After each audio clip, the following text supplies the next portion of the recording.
What do you have to say about Titan vis-a-vis the Mumbai's Dabbawalas? Do you believe that this is the same rigor that they also bring in? That there is the institutionality, that's the blood that's running in their veins also? And do you equate them in this particular context that they also have the right institutionality? Absolutely, absolutely. There is no question about it. Right. I mean, both kind of work on, they have their own Six Sigma figured out in Absolutely, that sense, absolutely, right? absolutely. And that's what is beautiful about it. That, for example, Zara, you spoke about Zara, and there are so many brands who try to do what Zara does. Every week they are coming up Yeah, with their own. come with drops every week, or, have a very, decentralized manufacturing, that keeps happening, and they keep merchandising their stores with Something new coming stuff. from Brazil, something Yeah, coming from Korea. but fact of the matter is, only Zara can do what they do. This side, Manav. So I'm a partner at Novation Strategy. We are helping out startups in terms of building up. Uh, we started with mentoring them and in their marketing and GTM support. Of late, we've been doing fundraise for them, ourselves as well as investors who will be interested in startups that are doing good. Uh, at the same time, we are getting into a knowledge bank or a knowledge repository where people can really benefit of in terms of their GTM, in terms of their funding, in terms of their compliances, and whatever the issues are. Uh, this particular podcast is primarily focusing on the GTM side and the product strategy that startups need to follow. I'll give a few quick numbers in terms of a very pertinent topic in today's time, which is about women-led startups. I mean, thanks to Government of India, of late there's slew of announcements by the Government of India in respect of promoting these women-led startups in the last six months, especially. And the number that actually is helping this initiative move forward is 2% is the number of women-led startups that actually get the venture capital funding. We've got somebody on board today. Her name is Isha Sapra, who's built an iconic brand like Tanishq for more than a decade. She's spent her years in fintech, working it out as a founder, post her services in one of the most iconic brands, which is into the jewelry domain. We all know that. Uh, After being a founder for a fintech, she has taken the leap to a third career, and this becomes a pivot moment, not for only her, but I think everyone out here today, especially the audiences, that she's gone into the opposite side, which is the investor world. She's Isha Sapra, one of the partners at WeWin Capital, who funds women-led startups and based out in Bangalore. Hi, Isha. Hi. Welcome to this episode. Thank you. And so I've I think already given a brief about your good self. Something that you want to tell more to the audiences as to how your career trajectory has been before we move on to the set of questions that I have for you today. Yeah, I mean, for me, my career has uh, kind of been very, uh, you know, it has been serendipitous in some sense. Right. That, one thing always led to the other.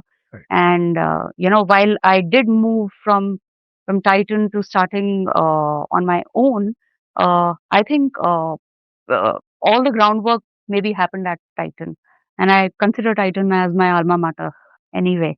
I've learned whatever I know I've learned there. Absolutely. And my startup journey, uh, you know, prepared me to come make a transition to the investing side. And so I think it has been truly something that was not planned, but it happened in a very seamless manner if somebody were to see from outside. Inside, of course, there's a lot of chaos. But Absolutely. having said that, yeah, it has been a great journey. Awesome. Awesome. So I'll just have a question. Most founders who come from big brands, do they really carry any invisible baggage as such? Do you believe? Oh, yes. You know, so if you come to think of, you know, uh, think of people who come from larger corporate careers Yeah. and corporate brands and are trying to make it in the startup world.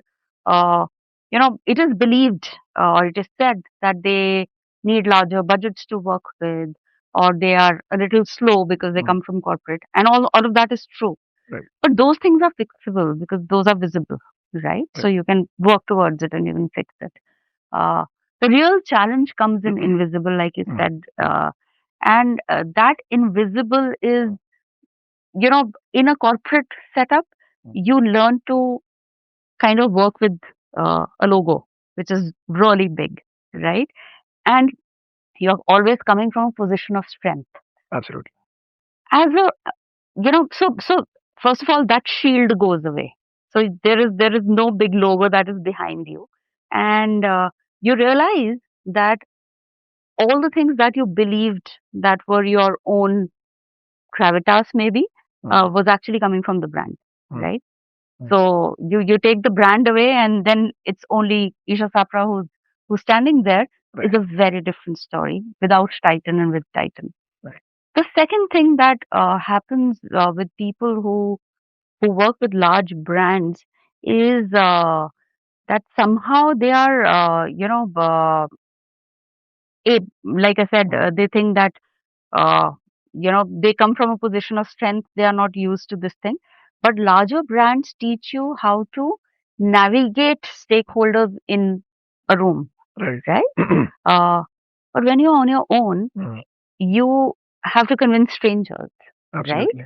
And that becomes and those strangers do not owe you anything. Mm. They have zero obligation to listen to you or believe you, Absolutely. right? And then how do you go ahead and kind of convince them or talk to them is the difference. So I think these two areas is where I feel that those invisible kind of baggages are very difficult to unlearn, but Mm. those who are able to unlearn those are Yeah. able to make it in the startup world as well. Absolutely. I mean, what you're saying is possible through digital means, but Minded India is a land of multiple states, multiple languages, and I think we'll have more to discuss once we have more questions coming up for you. Another thing is at Titan, you ran, I think, CRM for 450 stores or something, Yeah. and I mean, you rebuilt their merchandising using the theory of constraints. Now, this is not marketing. I mean, not pure marketing. This is like system thinking. So, is there anything specific that you want to say as to how you did it, or how did Titan teach you do that? Like I said, Titan taught me everything, All right. right? Yeah. What it gave me is a canvas, Yeah. you know. Uh, it taught me about scale. It Mm. taught me about, uh, how to go ahead and think in terms of large systems, Yeah. right? It taught me about complexity. Mm. So that is something that you can't learn in normal systems. Absolutely. And a Absolutely. place like Titan, Yeah. and that's more to talk about the culture at that place, they allow you to challenge or question the status quo, right? Wow. And if you do it with enough conviction, there are enough people who are then ready to engage with you and Absolutely. talk with you. Right. So therefore, I think for me, that discomfort with status quo was there, Mm. but Titan did give me the blank canvas to then go and draw on that, and that is something that I will always be very thankful to Titan for. The second thing that they taught me was discipline. Mm. A lot of people, younger people, when you talk to them about working at a corporate, they kind of maybe think they find entrepreneurship far more beautiful and something which is very, they're enamored by it, right? Absolutely. Absolutely. But Grass is they always green on the other yeah, side. Yeah. but uh, what corporate teaches you is discipline. No, absolutely. Discipline of doing things again and again and again Consistently. Yeah. consistently to create almost like an institutional memory. Yeah. So, while you can make beautiful jewelry the way Tanishq does, you can Mm. replicate the designs, but you cannot replicate the institutional memory that that place has, which makes the place what it is. And that's their moat. So, So would you I think, say that out of all those brands out there in India or abroad, there is Zara, there is Gucci, there are so many things. I'm not saying Palmunas of India today, or I'm not saying the other jewelry brands. But what do you have to say about Titan vis-a-vis the Mumbai's Dabbawalas? Do you believe that this is the same rigor that they also bring in? That there is the institutionality, that's the blood that's running in their veins also? And do you equate them in this particular context that they also have the right institutionality? Absolutely, absolutely. There is no question about it. Right. I mean, both kind of work on. They have their own Six Sigma Yeah. figured out in Absolutely. that sense, Absolutely. right? Absolutely.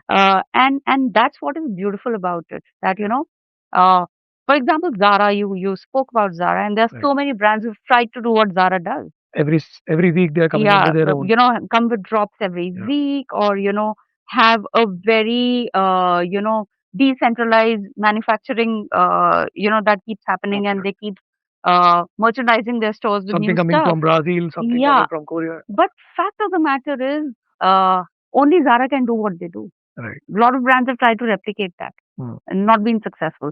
So what is that moat? And that moat does not just come with a great idea. Hmm. Comes with discipline. Discipline. It is a lot of hard work. Hmm. And I think you learn the value of that hard work Hmm. when maybe you don't learn the value of that hard work when you are inside the corporate, but when you go outside and when you see outside in, Right. that's when it becomes really visible. So, Isha, just another question I'm getting on top of my mind because of this is it really, because it's happening since ages, since centuries, that people are running fine enterprises since ages? You name it, and we have it. I mean, is it because of some tools? How is it that this systems thinking is taking place in certain select institutions and not happening in other? Is it tools? Is it mindset? Is it the camaraderie between the team members of the main partners? Or is it a location where you're getting talented people and people of that culture or that dialect are perfect in terms of carrying a enterprise, like Gujaratis are having their own ways of expanding to newer Hmm. territories across the world. What is it exactly? So I'm a firm believer that it can never be tools or things that can be bought, Mm, right? mm, It always stems from people, right. and it always, uh, in fact, culture is always top down, Mm, right? So right from the era of Xerxes Desai to Mr. Bhaskar Bhatt to Venkat to now Ajay Chavla. I mean, the top management has always been very very mindful of what is the culture that is getting built in the organization, right. and that has been my biggest learning. That so what you're talking about, that how are they able to do things which others are not able to? Mm, It's because people are doing it. right. Why are people doing it? Because they when I was at Titan, I did not feel that I was working in a company. I used to think that I owned Titan. It was. Absolutely. I mean, you have that sense of ownership. Right. You have that sense of belonging. There is. I mean, I would have fights with people in my family for not buying Tanishq, right? So, Oh, so yeah, but that's the kind of ownership that you have as a person for that place, and the love. And it's absolutely. not evidently not gone away. Awesome. I mean, that's my follow up question then. So, you entered a category because of Tanishq, which is gold. It's Yeah. almost an identical product. When a person is buying it, let's say at Khanna Jewelers in Karol Bagh Yes. in Delhi, Mod or Street. at a Tanishq store, Yeah. or any other store for that matter. So, do you think there was a blind spot when you entered this role? And were you really aware of as to what you're entering into? I mean, it's a trust based market, but being an identical kind of a product, gold itself. You're talking about Ausper, right? I'm talking about Tanishq only. Uh, Gold being so identically available across I mean, formats. in fact, you touched upon that. I was looking at CRM and customer experience, Yeah, please. and one of the biggest things that I learned about gold as a category, Yeah. that it is a commodity, right? And get 22 karat gold everywhere, right? But why will somebody come to a Tanishq and pay maybe a premium and 2% buy? extra making over. Yeah, extra making or even extra gold rate, right? Right. Why would somebody do that? And that is the trust premium. Trust premium. It's starts from Tatas, of course. Yeah. I mean, Tatas The most are the most trustworthy. ethical company. Yeah. Yeah, but it is also what is visible here, right? Yeah. So invisible and visible both are this thing, but proof of the pudding. Tanishq was the first company in the entire country to start carat meters, where you can check your gold purity, right? Tanishq was the first company that gave you 100% buyback on their diamonds Mm. because they were so sure about their Yeah. diamonds, right? So there were policies and there were processes that were so transparent Mm. that anybody who was also a skeptic, kind of when they entered the store, they believed that oh, so the Karigar room in Tanishq actually has a glass. You can see what the Karigar is doing, Karigar is doing. right? Right. You go to any other jeweler, it's like almost like a den Right. where you're not allowed to enter. You're not allowed to So, enter. yeah. I mean, So that's the difference, yeah. When you are wanting trust, you have to build systems that are also that shout transparency, Mm. right? And I think that's what the brand did very well Awesome. because the center of the entire gold buying in India is all about trust, Uh, right? Maybe people go to the place where their grandmother used to buy and their mothers used to buy. How do you bring them away from their family jeweler to? It's like changing your family doctor, right. right? Almost. Right. So, Isha, with your help, I mean your team's help, I got to know that you got to 75 lakh rupees in digital gold transactions in year one. hmm. I mean, that's a real traction. I mean, what was happening in the business that these numbers did not show? I mean, This is with regards to Ausper, right? So we did reach 75,000, and that talks about that we did get traction, right? right. What really, what the numbers do not show is that it was concentrated with a few set of loyal customers, Right. and that was one of the biggest learnings that now I share with a lot of founders is that how do you so, getting traction with people who already believe you, with your own community, is something, a lot of founders mistake for Right. that this is market traction. And it's not true. You know, will your product, so there's a question that every founder should ask themselves: will my product work with strangers? Mm. Will a stranger buy my product? True. So I think that's where the real challenge happens. Mm. So 75 lakhs is great. Yeah. We could have chosen to run on fumes, Right. frankly speaking, but the again coming back to gold buying in India, Right. the distance between trust of somebody who you know and trust of a stranger, I think we underestimated that. Right. That it's a long way Yeah. for a stranger to start trusting you to be able to buy gold with you. And I Absolutely. think that's where I feel that we went wrong. Absolutely. Great. Awesome. So, Isha, there is a set of questions that founders really need to answer. I mean, before they spend money on hiring or marketing or raising money. Uh, I mean, they really need to answer this question whether they are really solving a real large and urgent enough problem. I mean, that's something important. But how do you actually test that in practicality, not in theory? So it's a great question. I think one thing that every founder should ask is will strangers pay good money to buy my product, right? Mm. So the if people are generally very polite in India, and Mm. they give you very nice answers. They give you a lot of enthusiasm, which comes for free, by the way. So, but if you ask them, will you download my app now and do one transaction? Mm. See what they say. They say, no, I'll think about it and go home and do it. They're never going to do it. Mm. So, real is you can also find whether you are solving a real problem is has that person done some kind of a jugaad to already solve that problem, Yeah. right?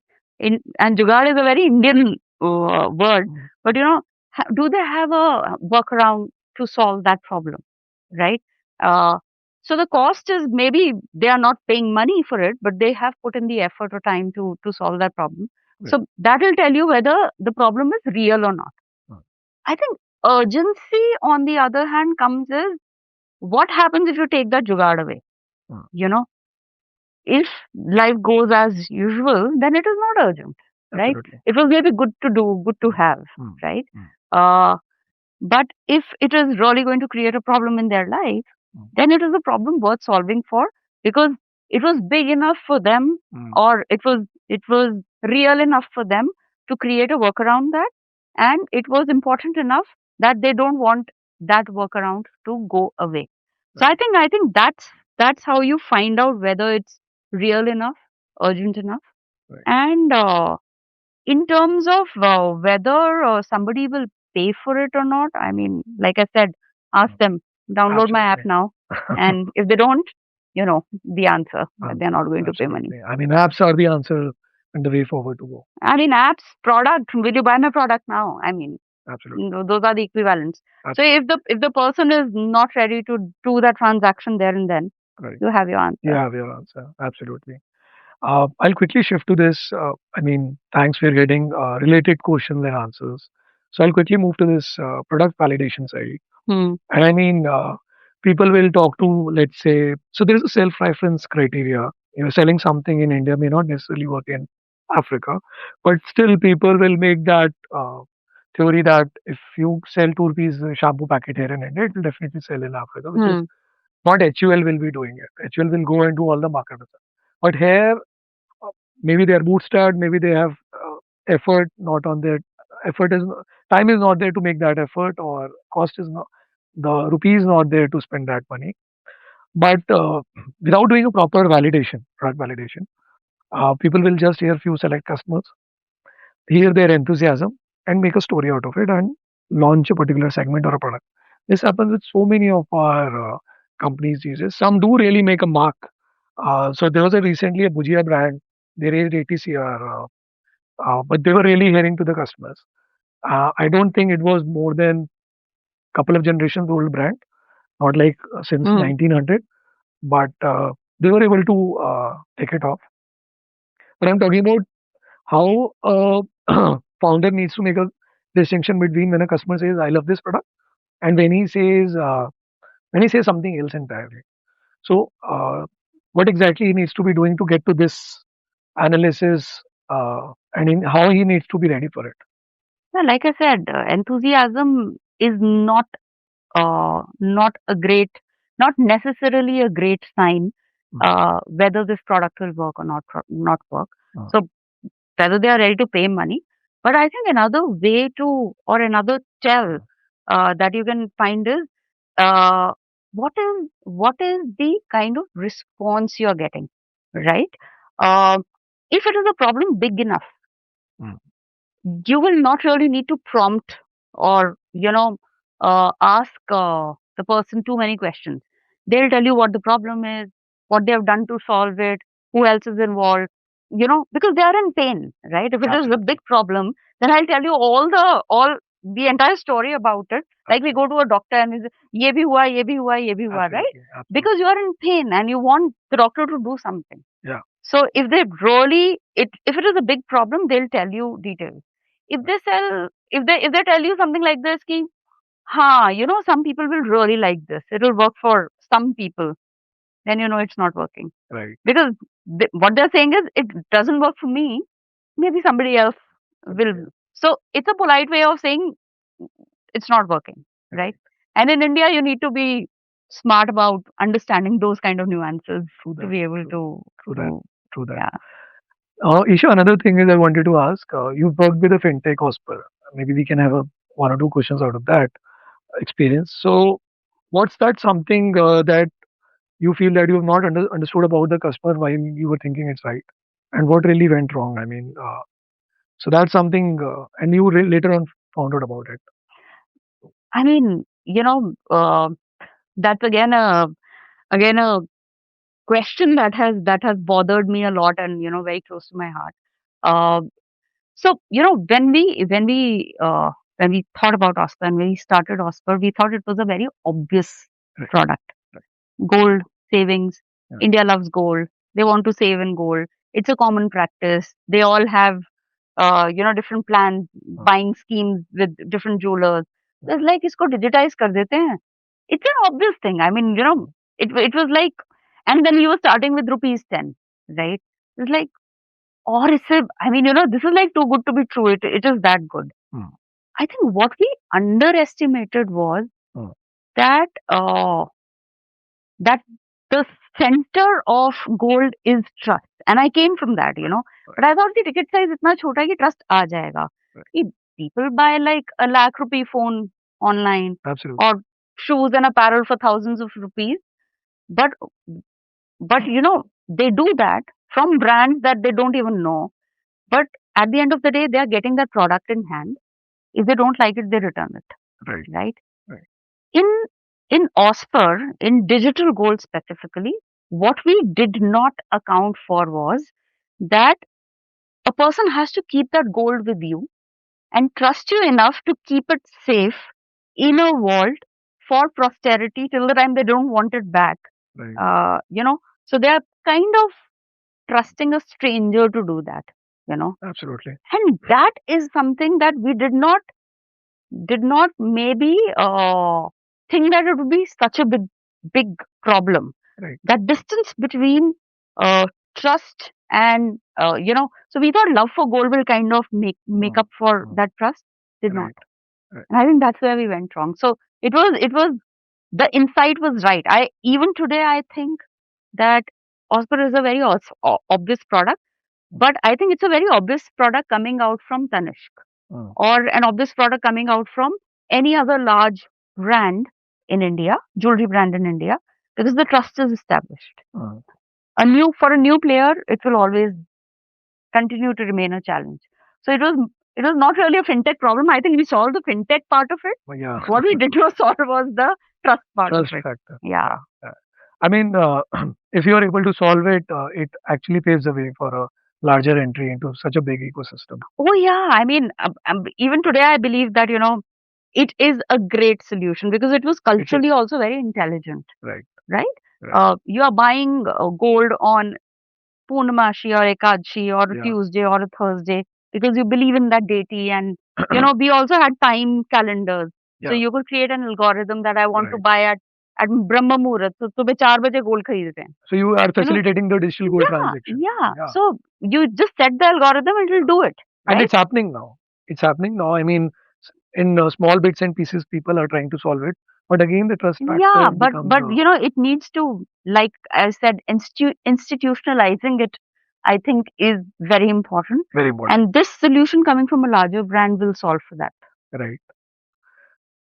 So I'll say when you wind it up, one of your own startups, so people see it as either a failure or as a redemption.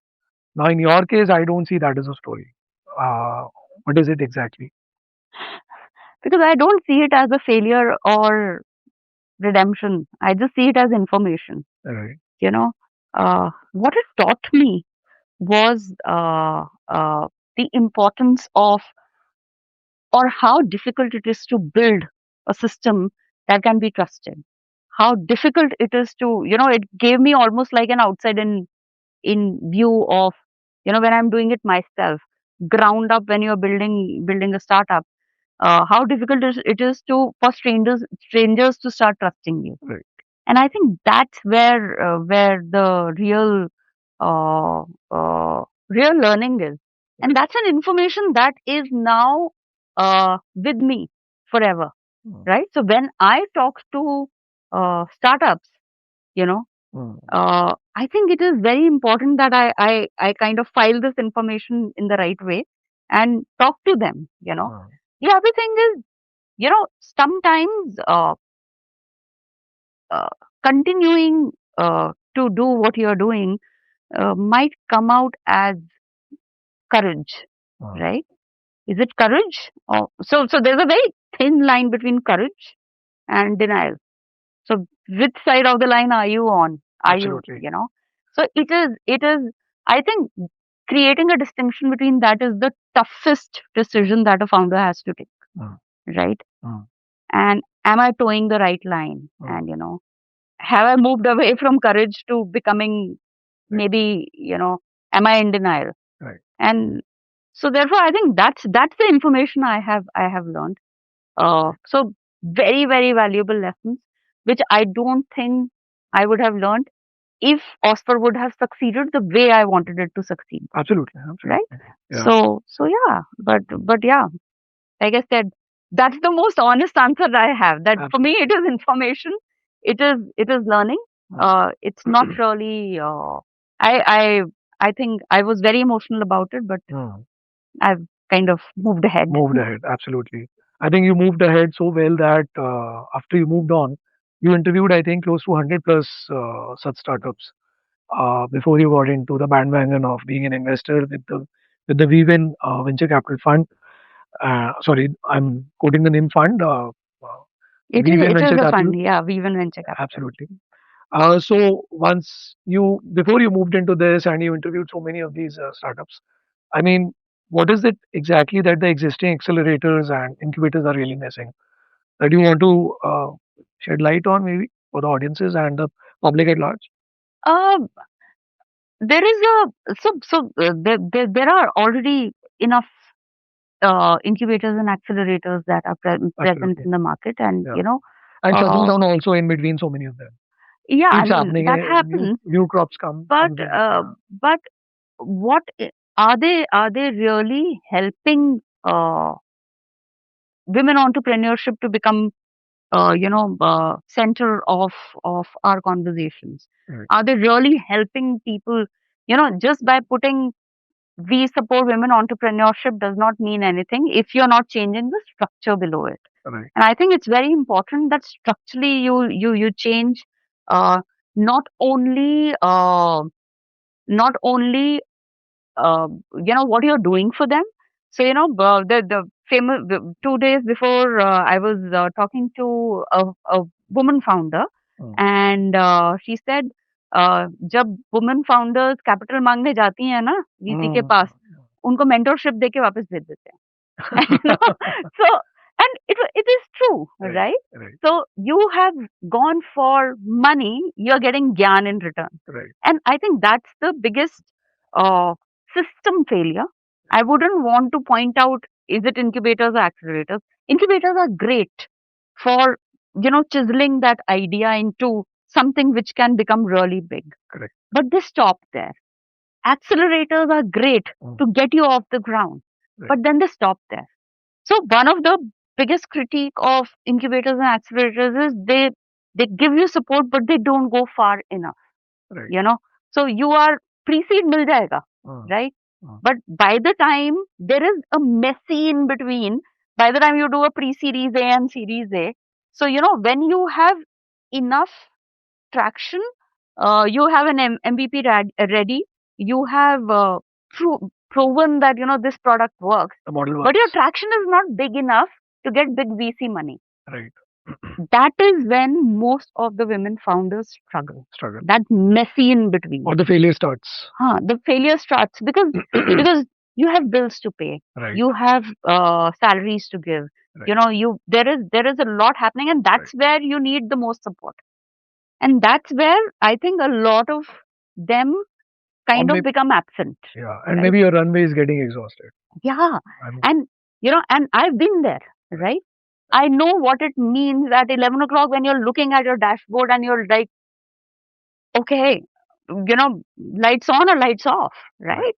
Correct. And that's a very scary time. And that's where, and it's not even about women, it's Right. about women and men. Mm. All founders need the biggest support at that stage. Absolutely. Women Absolutely. just have to work so much harder to get that support. And that's what WeWin is trying to do, right? We have understood Oh, that, that messy in between, how do right. we solve for that? Right. Right. But how do you bring a specific kind of? So you just talked about women and men being there. How do you bring this particularly pink lens into it? Uh, I mean, how can we ensure that despite so many of grants and so many of funds coming in for women-led startups by the government authorities as well as some VCs also, how do you ensure that this lens becomes a recurrent feature across the VCs? Unfortunately, pink lens is exists only in nomenclature. Mm. it's is it really, again, is it really creating an impact, Right. right? Uh, just by saying we are, you know, it's Pro women. like uh, Yeah. it's like networking events which are dressed up as accelerators, Uh, but they are, there's no capital at the end of the capital day, line. There. right? Yeah. So networking. So don't create these platforms for women entrepreneurs in the name of women entrepreneurs, Yeah. uh, which are not going to really, at the end of the day, support or help that entrepreneur. Because what it does is it creates a lot of noise in the life of a founder.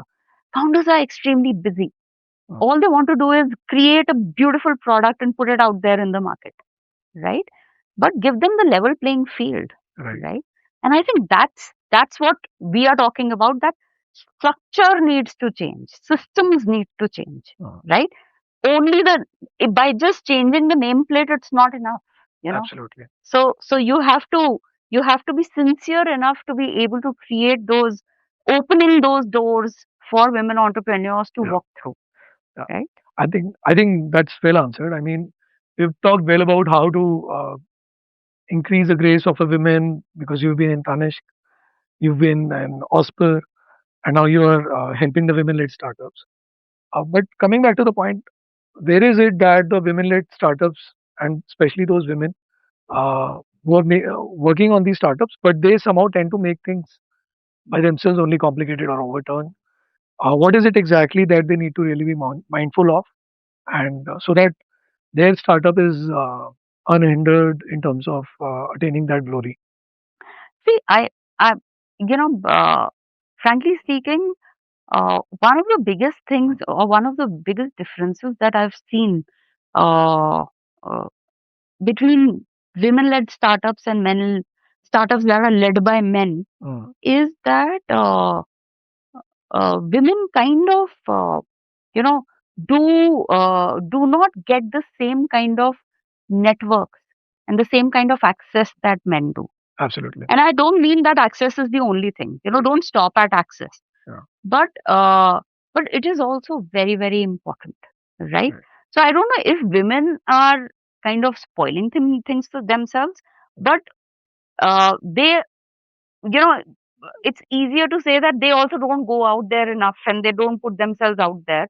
But women are, you know, are there enough avenues where they are being treated equally, Mm, and they are not getting judged for being a woman? Think of a first time founder, mm. a woman founder who's not from your Delhi, Bombay, Bangalore's. The tier Okay, one. so forget Delhi, Bombay, Bangalore. Even before she has walked into a room, there is already a credibility deficit that is existing, Absolutely. right? People are already, and she's not even opened her mouth, Mm, right? So absolutely. it's, on one way, I keep hearing this, that, women don't put themselves out there, they don't network enough, they don't show up enough. But, they've been burnt so many times, Absolutely. in these networking events, which really didn't turn out to be anything. That finally, if there is a genuine There opportunity is that merit comes in this. along, Yeah. maybe they are skeptical. Yeah. I mean, this is the answer also very much lies in, let's say, not entrepreneurship, but even the services sector. I mean, the boards have to be mandatorily 51% women on board. I mean, answer comes from even the services sector that you have to mandatorily make women part of the board just because there is a mandate to it or there is a rule to it. Yeah, I mean, Just because of this deficit, just because people don't want to trust them that they can really deliver. While when you start working with even my own personal experience, they really are efficient in their work. They know how to get work done and minded, even being founders and entrepreneurs, they really do a great job. I mean, you got so many great examples.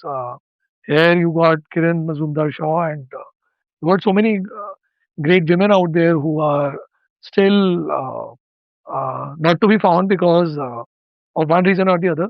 So I'll just quickly say that I've got some of my close friends, and they told me that, uh, buddy, I took this decision because I discussed this practical problem with my wife and it was too technical.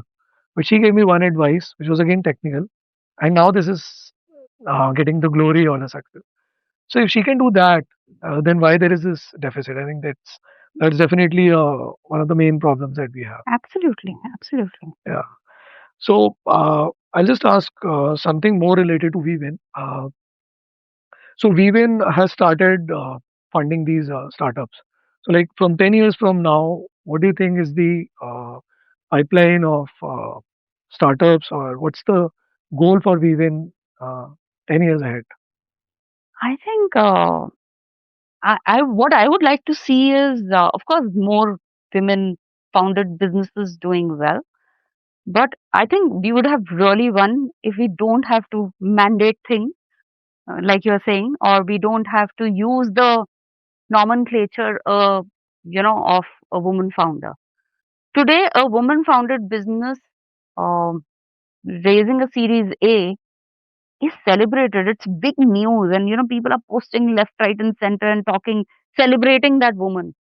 It should be as unremarkable as a male founded business is, Absolutely. right? Absolutely. Why are you, so all I'm saying is that I hope the playing field is leveled Mm, and evaluate both of them with the same metric. absolutely. Don't lower the bar. We even does not want to lower the bar. Right. Women entrepreneurs are not a charity case. In fact, there's enough and more data that tells you that women founded businesses do better, get you better returns. They also get you better exits as investors, right? Right. And therefore, think about it. Why have a gendered view? You know, may the best startup May the win. best man win. I mean, man could be Yeah, a I'm man or saying his mother, woman. may the best business win, not Absolutely. the best gender win, Yeah. right? Right. I mean, where is talent and gender related? I don't understand, but yeah.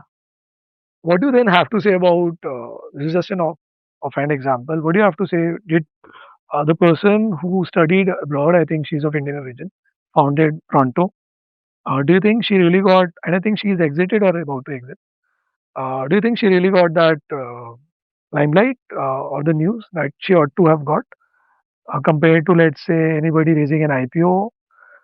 Do you think that was sufficiently done in the market or no? See, I would not even want to I think that's a more measure about a it. product. It's more about Pronto and the Yeah, services it was providing. that's okay. I'm Yeah, I'm saying glory be mat do. At least give her her due. Give yeah, her her share. Give her Be fair to her when you're evaluating her. You know, you don't want to do song and dance around her. It's okay. Don't do it, right? But be fair. The metrics that they are using to judge the man in the team, same use the same metrics for the woman. That's all I'm saying, yeah, right? Level the playing field, right. right? Do not. So did she get it's we can argue about it, and did she get enough? No, right? Could it have been better? Yes, Mm, but I hope she did get her the exit in terms of money that she was supposed to get, you know. right. अगर वहाँ पे भी नहीं किया है, तो then there is seriously something wrong with the Something system, wrong. right? Systemic Mm. failure, you can Yeah, say. yeah. All right. Uh, so, friends, I'll just like to take the session to a concluding statement from Isha herself. And Isha would want to understand that while interacting with you so many times earlier, understand that contribution is something that you feel is your theory of working, or saying that how you work, and I'm just a contributor. And you do not want to position yourself as an expert despite getting so much of CRM at Tanish, finding a fintech, winding down a startup, and then being an investor. But I understand you do not want to call yourself as an expert, but these days when personal branding is all about positioning yourself as such, the experts, uh, how do you really think that what does genuine contribution actually look like?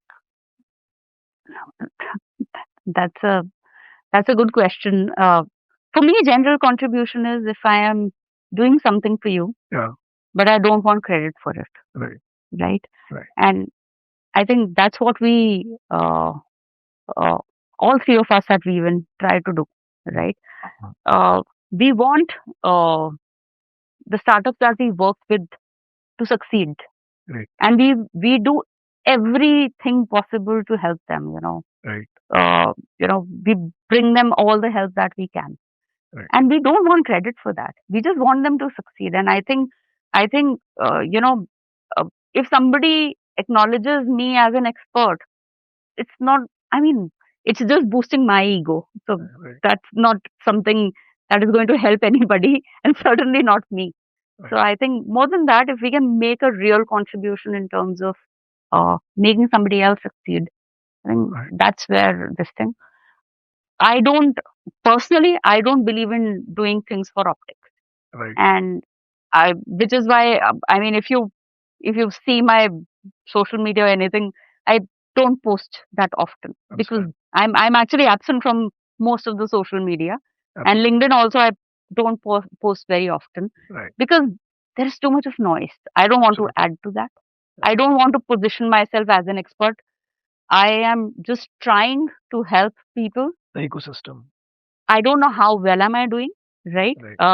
Mm, I hope I am succeeding to a certain extent, but Absolutely. whatever I'm doing, I do it from, more as genuinely as possible, and I don't want credit for that. So, Awesome. please don't. Awesome. I'm nobody's hero.